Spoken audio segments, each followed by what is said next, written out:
बंधु, आपका स्वागत है मेरे चैनल धर्म और ज्ञान में। आज हम मोक्षदा एकादशी की कथा का श्रवण करेंगे।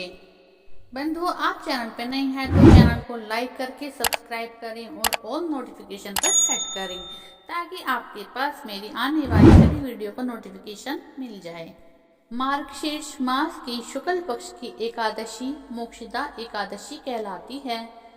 इस दिन भगवान श्री कृष्ण ने महाभारत युद्ध के प्रारंभ होने से पूर्व खुश होते हुए अर्जुन को श्रीमद् भगवत गीता का उपदेश दिया था। इस दिन श्री कृष्ण का स्मरण और वे गीता का पाठ करना चाहिए। गीता में भगवान श्री कृष्ण ने कर्म योग पर विशेष बल दिया है और आत्मा को अजर अमर अविनाशी बताया है। जिस प्रकार मनुष्य पुराने कपड़ों को उतार कर नए कपड़े धारण कर लेता है, उसी प्रकार आत्मा भी जर्जर शरीर को छोड़कर नया शरीर धारण कर लेती है। मोक्षदा एकादशी के दिन मिथ्या भाषण, चुगली तथा अन्य दुष्कर्मों को त्याग कर सद्गुण अपनाने से मोक्ष की प्राप्ति होती है। अब हम मोक्षदा एकादशी के महात्म का श्रवण करते हैं, जिससे हमें पता चलेगा कि मोक्षदा एकादशी का व्रत करने से मनुष्य को क्या क्या प्राप्त होता है या इस एकादशी का क्या महत्व है, क्यों इस एकादशी के व्रत को करना चाहिए। मार्गशीर्ष मास की शुक्ल पक्ष की एकादशी, जिसे मोक्षदा एकादशी और गीता जयंती के नाम से जानते हैं।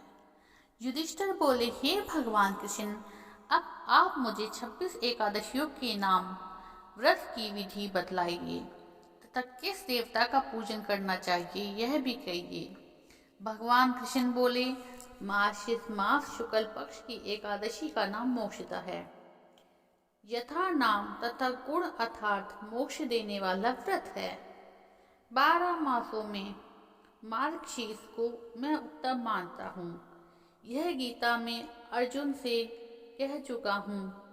इससे कृष्ण पक्ष की एकादशी से प्रेम उत्पन्न होता है और शुक्ल पक्ष का व्रत मोक्ष का दाता है।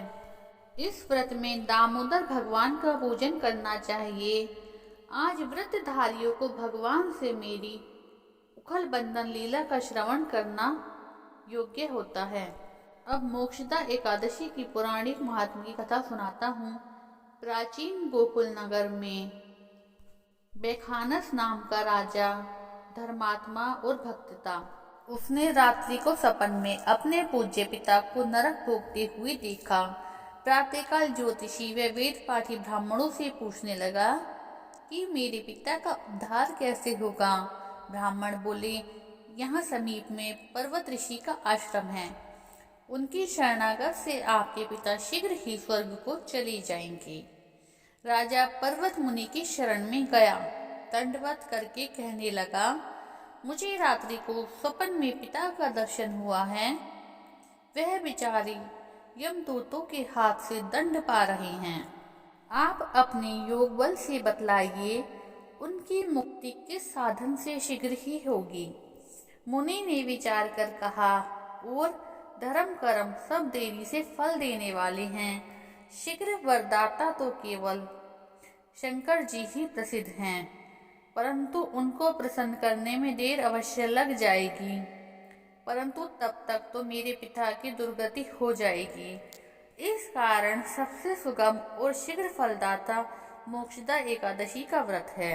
उस व्रत को पूरे परिवार सहित करके पिता को संकल्प कर दो, निश्चित ही उन्हें मुक्ति मिल जाएगी। अर्थात वो व्रत अपने पिता को पूरा परिवार समर्पित कर दे।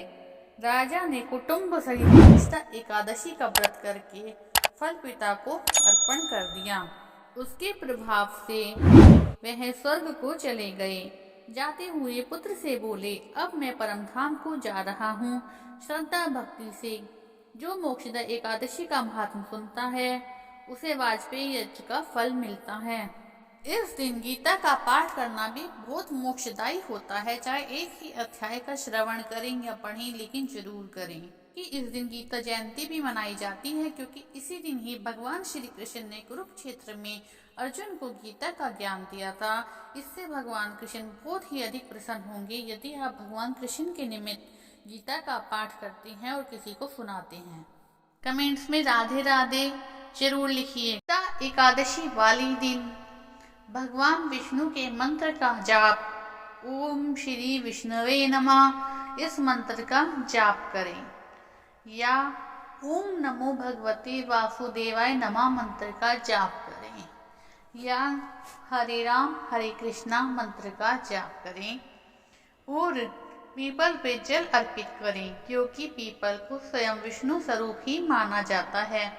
और जो लोग पितृदोष से परेशान हैं वे पीपल के निमित्त अपने पूर्वजों के लिए थोड़ा जाप करें और अपने पितरों को समर्पित कर दें। इससे भी आपको व्रत का 100% फल मिलेगा और आपके पितृ तृप्त होंगे। बंधु, कथा करने के बाद आरती श्रवण करें, उसका लिंक भी आपको कमेंट्स बॉक्स में मिल जाएगा। आज के दिन परिवार का कोई भी सदस्य चावल ना खाए, क्योंकि चावल में पाप का वास माना जाता है। तुलसा जी की परिक्रमा जरूर करें। आज तुलसा पूजा का भी विशेष महत्व है। मोक्षदा एकादशी के दिन पीली चीजों का दान अवश्य करें। पीले वस्त्र, पीले फल, पीली मिठाई, इनका दान बहुत अच्छा माना जाता है।